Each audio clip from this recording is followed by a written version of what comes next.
সবার আহ্বান উপেক্ষা করে শুক্রবার ভোরে ইরানে ক্ষেপণাস্ত্র হামলা চালিয়েছে ইসরায়েল। ইরানের ইস্ফাহান শহরে এই হামলা চালানো হয়। এ ঘটনায় এখন পর্যন্ত কোনো হতাহতের খবর পাওয়া যায়নি।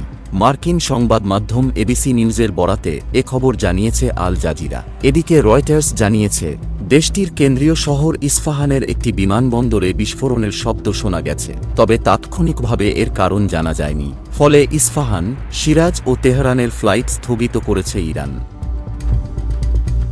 ইস্ফাহান প্রদেশে একটি বড় বিমান ঘাঁটি, একটি বড় ক্ষেপণাস্ত্র উৎপাদন কেন্দ্র এবং বেশ কয়েকটি পারমাণবিক সাইট রয়েছে। ইসরায়েলের হামলার পর ইরান তাদের আকাশ প্রতিরক্ষা ব্যবস্থা চালু করেছে বলে জানিয়েছে দেশটির বার্তা সংস্থা আইআরএনএ।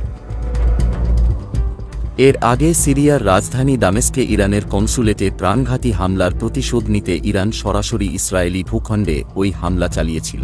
ইরানের এ হামলার পর এর কড়া জবাব দেয়ার হুঁশিয়ার দিয়েছিল ইসরায়েল প্রশাসন। যুক্তরাষ্ট্র ও বেশ কয়েকটি ইউরোপীয় দেশ ইসরায়েলকে পাল্টা হামলা না চালানোর জন্য আহ্বান জানিয়েছিল, কিন্তু ইসরায়েল এই আহ্বান উপেক্ষা করে স্থানীয় সময় শুক্রবার ভোরে ইরানে ক্ষেপণাস্ত্র হামলা চালায়।